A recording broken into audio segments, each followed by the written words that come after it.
evening, everybody. Have silence, please. Thank you.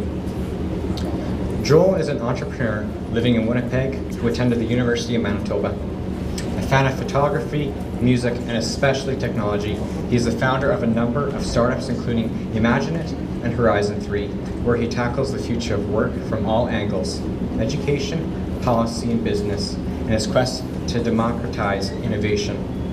He has also worked with executives of both large organizations or with startups on how to reimagine business with technology, such as the cloud, mobile, and augmented reality, with special attention to technology that enables more efficient collaboration and productivity.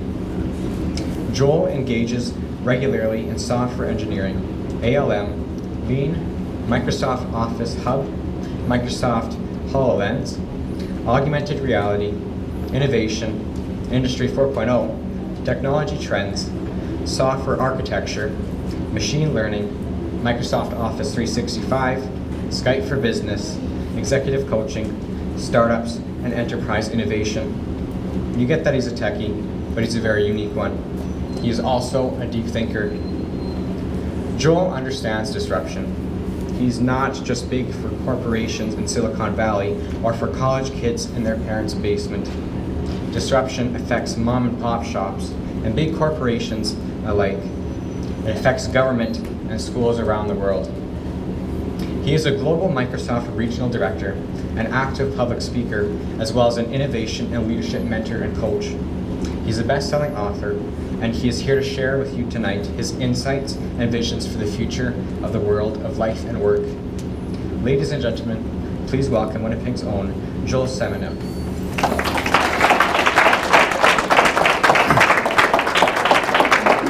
So I don't know who wrote that, but wow, that was pretty good. You're gonna have to help me with my resume as well. Thanks for that.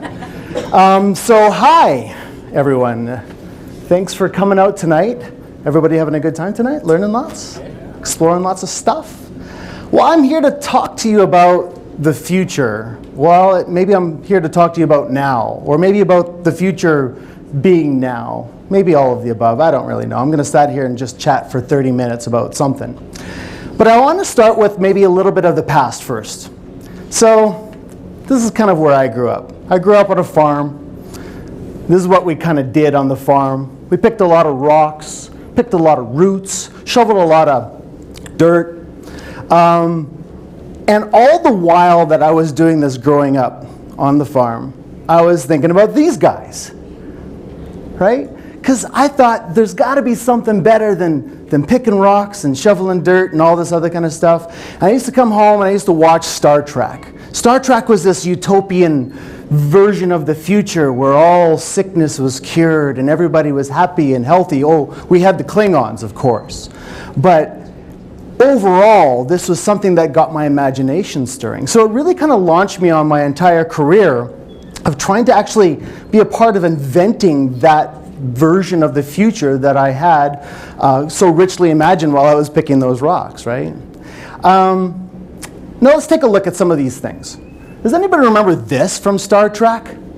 Right, from those old Trekkies that are out there? Captain Kirk would pull it out. The young kids are kind of looking at each other going, I have no idea what that is. But on Star Trek, that was a communicator, right? And Captain Kirk would whip this thing out, and he would start talking into it, and no matter where Scotty was, he's the engineer of the Enterprise, by the way, would always hear them. And I thought that this was pretty fabulous. Now, think about today. Do we have one of these? Well, we have it in more. We have this thing will make your face look like a monkey while you talk to it. This is way better than Star Trek. There was no sci-fi author who would ever imagine that one day there will be a device you can talk into that will make you look like a monkey on the other side. No one ever conceived that, right? Which I thought was pretty cool. Another thing that I thought was really interesting are these tablets. I remember when I first saw it, I was like, wow, wouldn't it be cool if we could shrink these tablets down or these computers down into things we can write on, that maybe I can walk around with? Now take a look at the first version of that. It was pretty big and bulky and had a nice big red button on it. Don't know what it did. Well, I'm pretty sure we've surpassed that as well. Nailed it, right? The new iPad is amazing. That thing does everything. The detail, the richness of the experience, what you can do with it kind of blows the doors off. Again, every one of the sci-fi authors' imaginations, we've surpassed all of it pretty darn quickly. Well, what about this thing, the tricorder? Dr. McCoy would come up to people and ooh, and this little thing would understand exactly what's wrong with that person so that they can provide the right treatment. Well, this is a prize that was given out, or sorry, this is the device of a prize that was given out this year called the X Prize for the creation of the first ever tricorder. There's people that are trying to invent this stuff.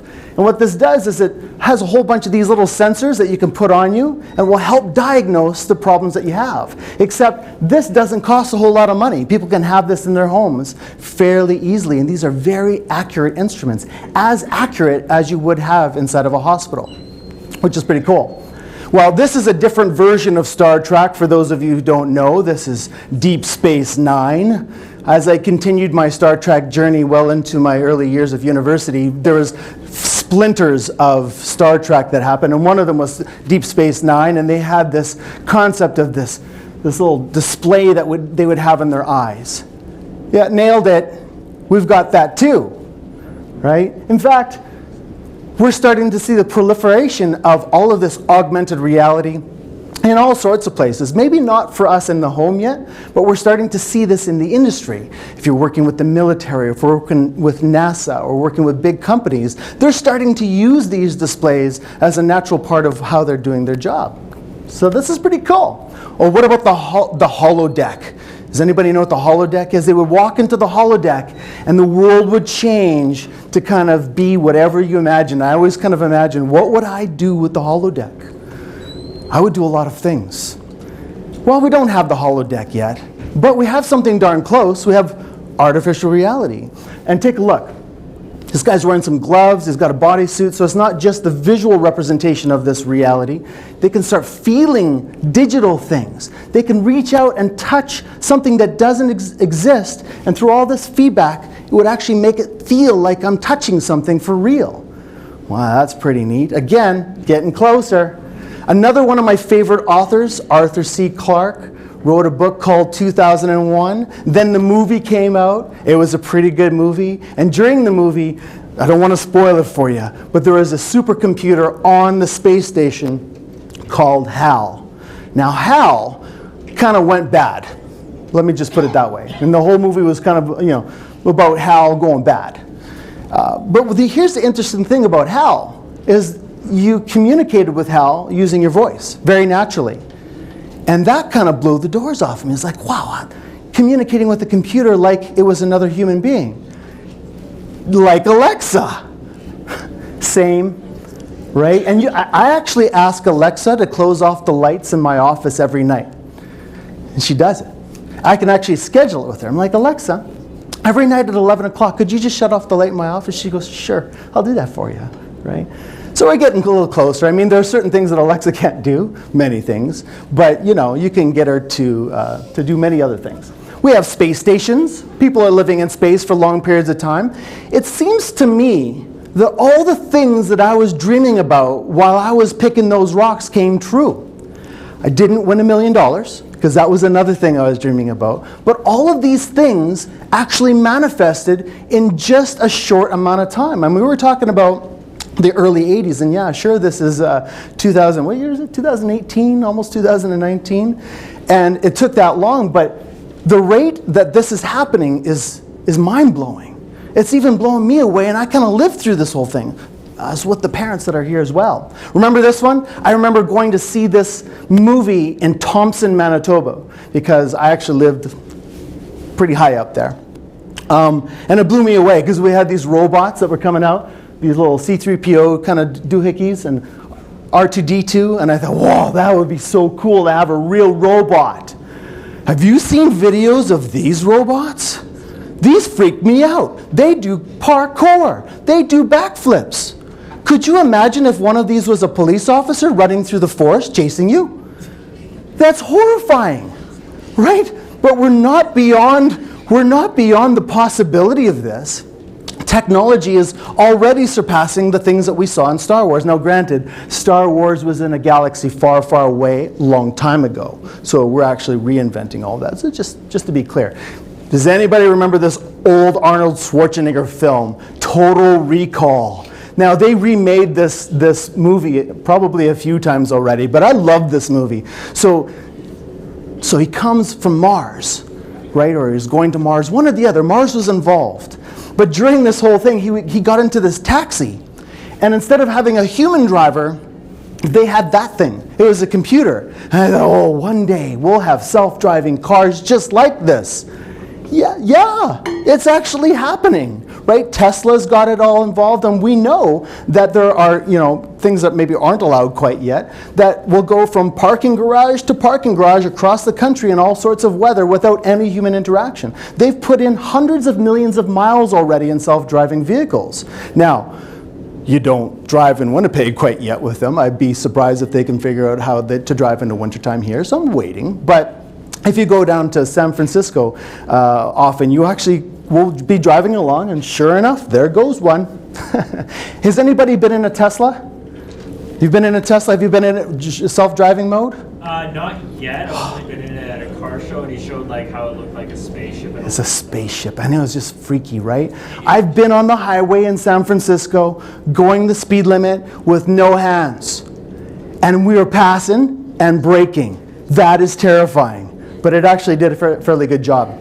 Remember this movie, I, Robot? Another one of these kind of robot go bad type of things, but there was really an evil person behind all of this stuff. But we created these android, these human-looking things to help interact with us, right? So, we have one of those already. Her name is Sophia, and she's actually a citizen of a country. What? She doesn't look so human-like yet, but she's getting there. So there's lots of different things that are happening. Remember Luke Skywalker when he got his arm cut off, and then they stuck this robotic arm on him, and then he was able to kind of do stuff with it and feel it? Yeah, got that too. In fact, they're able to put this band around this man's arm so that he can think about moving his fingers, and they move. That's nuts. This is happening right now. I don't know if you remember the Star Trek Next Generation, but that guy's name was Data. He was an android. And the big thing about watching this guy is like, oh, well, you might be able to play the violin really well, but you'll never be able to create music because you're a computer. Computers can't create music. Yeah, we've got that too. If you go on YouTube tonight, which I hope all of you do, and do a YouTube search for Emily Howell, you will think that, oh, Emily produces some beautiful classical music. It's not a person. It's an AI that has generated from scratch all the individual sounds that go into some pretty complicated and beautiful sounding music. You would never know. Well, I would never know because I'm not a classically trained artist. Well, what about doctors? Remember when Luke Skywalker cut off his hand and it was actually a robot doctor helping him out, not a human doctor? Yeah, well, we're getting close to that as well. That's pretty crazy. These things are very accurate. I watched a video of one actually threading through the skin of a grape really, really delicately, all by itself.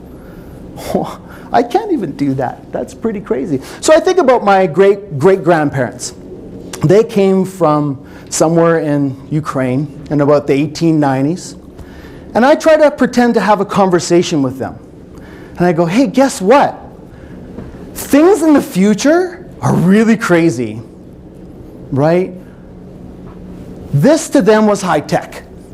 If you got one of these, the horses and buggies and a thing at the top for dispensing water, I mean, that's what you needed to work the fields. And in fact, if you think up to this point, they were doing this kind of stuff for a long time, right?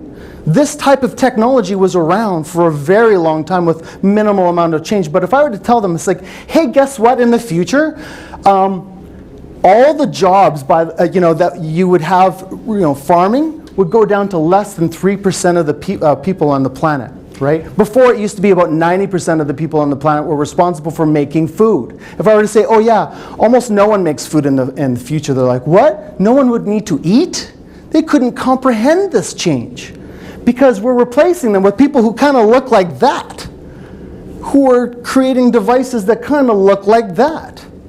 This is a real production level automated machine, a tractor that uses precision algorithms to know exactly how to harvest and maintain a crop. Fully automated, right? AI, sensors galore. This is a chicken coop. By the way, that's made by a local Winnipeg company called Uko. I think it's just Uko. This amazes me, because the problem was, if you've ever raised chickens, if you want to have organic chickens, you kind of want these chicken, to have it, have them graze. What's the problem with having chickens graze? Coyotes, bad things, right? This keeps them all safe and uses sensors and AI and all this other kind of stuff to actually move this platform around so the chickens always have some nice fresh grass to chew on. And we actually harvest their eggs and keep them safe, and we actually have sensors to know if there's anything wrong with the chickens inside. This is fascinating. This was taken a couple of days ago on Halloween, because that's what I do on Halloween. This fascinated me because someone once told me no one will ever replace lawyers. Oh yeah? Well, there's a new AI that actually does a much better job than the best lawyers around for analyzing a non-disclosure agreement. So sure, it is a very small type of an agreement, but it does a way better job for pennies. So at what point will you go, I've got a non-disclosure agreement that I want to have someone to check over. I can either pay someone a lot of money who will make mistakes, or pay someone little money who will not make any mistakes. We're not there yet, but we're getting there.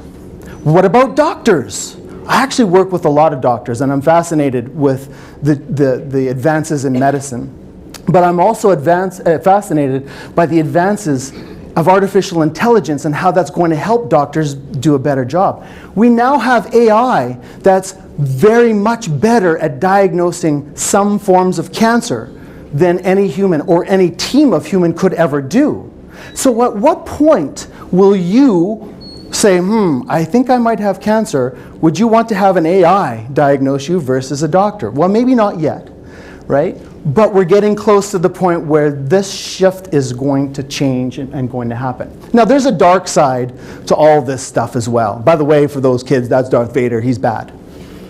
Well, he's not really bad. He turns out to be good. But he was bad for a long time. This was another very important movie called The Minority Report with Tom Cruise. By the way, I hope you're making a list of all these movies and you're going to watch them all this weekend, so you know what I'm talking about. Minority Report was kind of this futuristic thing. In this particular scene, he actually got new eyeballs put in, because that's the future. And during that, he was walking through a mall, and all these lasers were scanning his eyeballs and giving him advertising that was made specifically for him. So it would know exactly what his likes were, what his preferences were, and all these ads would come up. It's like, hello, Mr. whatever his name was, here's a special ad for you. Well, 2 days ago, I don't know if you saw this headline, it says your mall is watching you. They're already doing this. They're already having cameras and AI to know exactly who you are, what your emotion is, to try to do targeted advertising and promotion to you as you're walking through a mall. You don't know this. This is, by the way, in Canada. Whoa. Stuff is happening, and I'm not saying this is a good thing.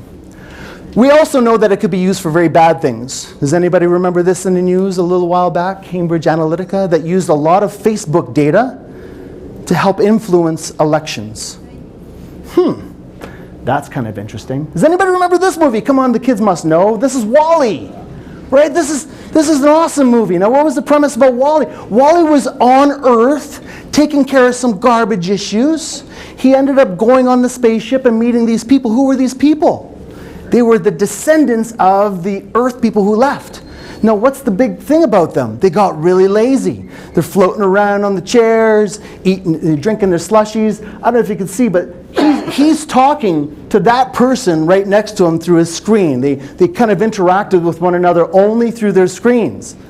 That would never happen. And by the way, this picture is depicting the youth. This is not a youth problem.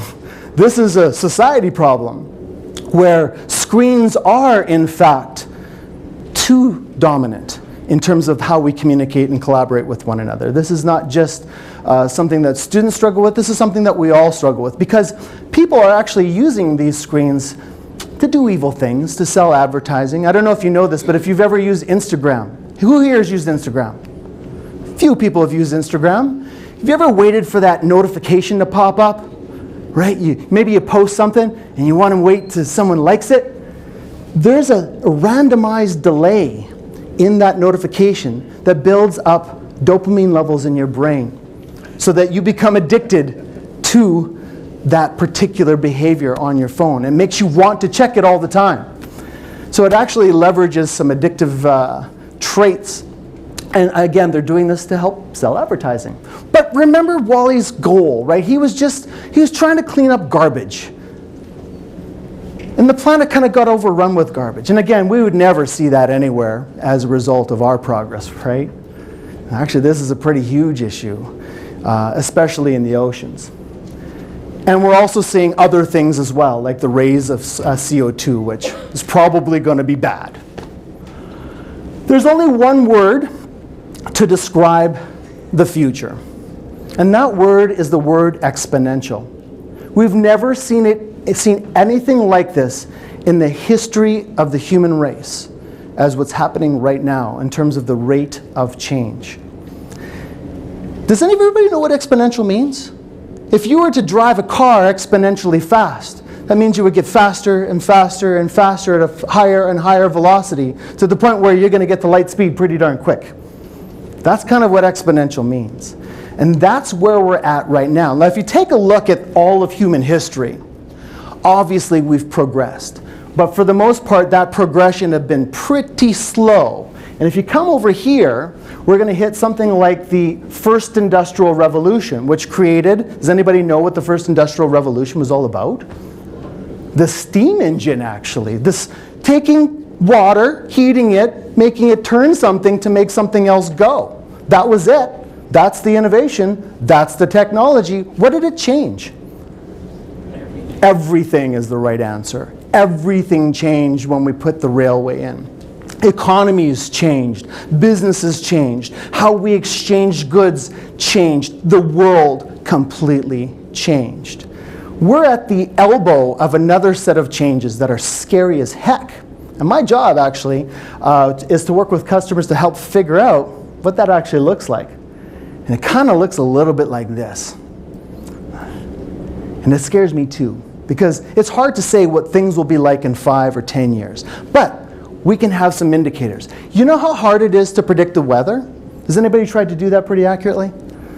My grandmother, rest her soul, had a really good way. She would look out the window and she said, yep, clouds are coming, going to rain. She was pretty accurate. The best way to predict the future is to actually take a look at the past and see how it's progressed, just to see how it can move a little bit further into the future. So did you know that if you were to start a technical 4-year degree right now, 50% of it will be useless by the time you graduate? That's what I mean by exponential change. They can't even teach you the relevant stuff if fast enough inside of universities. 65% of all jobs haven't even been invented yet. I saw a job posting the other day for a plant machine learning trainer. What does that mean? They were using some sort of machine learning algorithm and they needed to have someone who's experienced in it that could come in and train it. Let's forget about training employees. We're going to train the machines now. That was a job that didn't exist a few years ago, right? A lot of these jobs that are unfolding, we can't even predict. But yet, there's some pretty good confidence that it's really not people losing their jobs, it's people changing what they're doing. Now let me explain. This, about 100 years ago, is how we had ice. Seriously, we would wait until the water froze, we would go with saws, we would cut said ice, haul it onto a platform, and take it into a building, where people would then chip away at it to make their martinis. Well, maybe not. Maybe to have a slushie, I'm not really sure. But ice was pretty important. I mean, without ice, food spoiled, right? So ice was really important. And there was a lot of people, there was ice harvesters. That was a job. I harvest ice. What happened when refrigeration came out? What happened to their jobs? They went away. There was no more ice harvesters. But what kind of jobs were created? Well, the entire refrigeration industry pretty much exploded, with manufacturing jobs and sales jobs and distribution and all these other things. Because of refrigeration, the economy exploded. We were able to refrigerate food for longer periods of time. They were good advancements. But yep, those people did lose their jobs. And hopefully they got jobs as refrigeration sales repair people. So if you take a look at Winnipeg, Winnipeg was born out of the second industrial revolution. Winnipeg was actually the fastest growing city the world had ever seen. We were like, what? Winnipeg? Absolutely.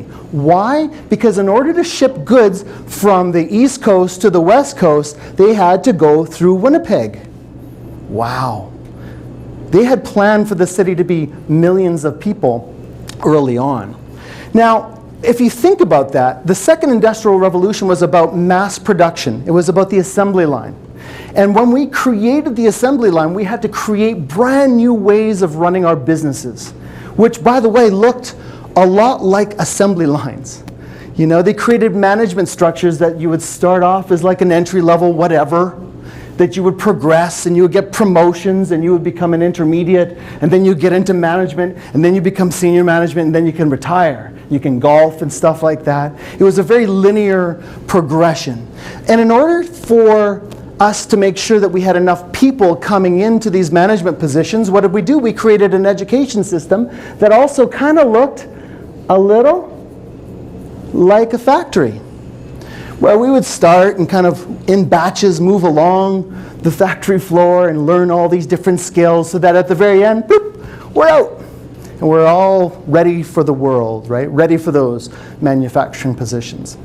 The reality is, with all the changes that are going on right now, everything is being reassessed, including management models, which means that even education is going to be reassessed. And in fact, I'm a part of a number of organizations that are trying to rethink what education is going to look like in the future, probably hence this talk.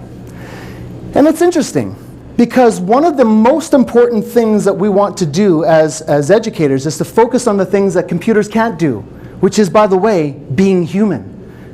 Computers aren't going to take all of our jobs away. There's a lot of things that we're going to promote. How? One of the things that we have to embrace is personalized learning. We have to realize that the learning journey of every individual student is not necessarily in the same batch processing that we've seen before. That we need to leverage how we can engage people during that learning process a whole lot differently. We have to teach people grit. Does anybody know what that word means? Grit? Because there's one thing that I know about the future. No one knows what it's going to look like. And you're probably going to make a lot of mistakes and fail really often. If you're not ready to fail and get up and try again, you're probably going to have a hard time. Because the reality is no one's going to understand what success is going to look like as it plays out. So teaching kids grit and what failure is all about is actually a very important skill. Curiosity. Making sure that we're infusing curiosity into the learning process. It's very interesting. Boris, you know my brother. He's a different cat. He's not like me. He always said, oh, Joel, you're good at school. I'm not good at school. But the reality is that he has some skills that dwarf any of my skills because he was curious about something and just decided to learn everything about it, right? And it was amazing to see. But it's like, but wait a second, you think I'm smart? Dude, you're a genius by able to do things I would never even conceive because curiosity drove him to become super smart in these areas. We need to also think about things a little differently. This is a really complicated diagram, and it's something called design thinking. But what it actually does is it emphasizes a new way of solving problems. And it solves problems with this word called empathy. Computers don't have empathy. We're good here, right? It's going to be a long time before they do. New ways of solving problems that that start with empathy and get into experimentation and constant revision is really critical. And of course, we all need to learn Kung Fu. Well, not really. But do you remember the Matrix when he like plugs himself in and he comes out and he goes, I know Kung Fu. Actually, we're going to have to learn how to get good at that. Maybe not the plug-in part, but being able to be receptive to new skills all the time, right? Think about the ice cutter person.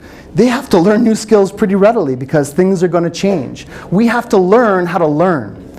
And in fact, that's going to be a key skill that we have to teach everybody, is to relearn how to learn. Not what to learn, not what you're learning, but learning how to learn is going to be critical. Thinking things of a little bit of a different perspective as well. Do you remember that picture I showed you of that automated tractor? That was a combination of a whole bunch of things. Agriculture science, engineering, artificial intelligence, computer science, connectivity. All of those were blended together to create something brand new. This is another thing that we need to start thinking about as well. I mean, get out of our silos and start thinking across a whole bunch of different disciplines. And this is something I desperately believe in, which is something called STEAM. Science, technology, engineering, arts, and mathematics. You probably have heard the term STEM before, but I'm a huge believer in the A, that being good at art is a big part of us being human. And the other shift that we're seeing is that teachers are not necessarily the sources of all information these days, but they are expert guides along that path, because teachers do something really, really well. They know how people learn. They know how things should be taught, but perhaps they don't necessarily need to be the source of all knowledge these days, and they can help students maximize that journey as they're going through learning things. So, how much time do we have? Well, not a lot. In fact, all this stuff is happening right now. And remember how I told you that in the Second Industrial Revolution they had to reinvent business models and management models and all that kind of stuff? Well, they're already doing that. There's a lot of organizations and university popping up that goes, everything that we knew about running businesses is actually completely different now. And they're having to rethink everything.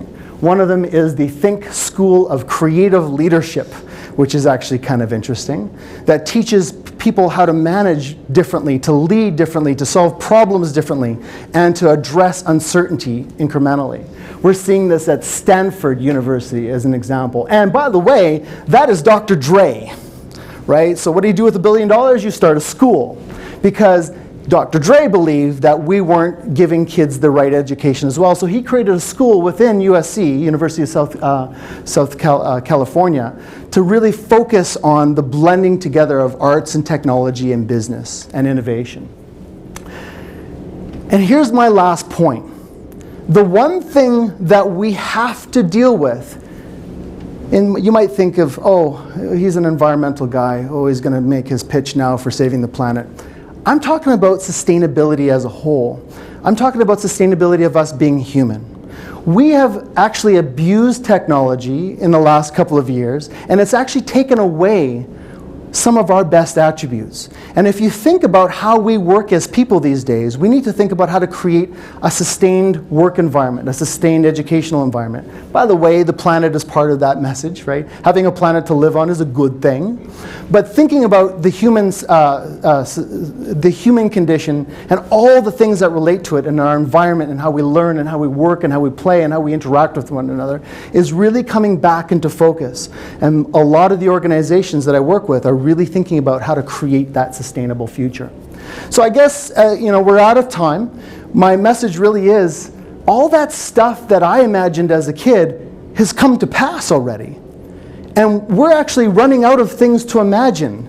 But things are changing so fast that the only thing that you could do is be ready for the change. And to do that, it's to be undeniably human, right? The future is not necessarily learning how to code or go into computer science or anything like that. It's actually finding the things that will make us unique and creative as we move forward in progress. Anyway, so that is my talk for today, and I'd like to open up for some questions if you'd like to.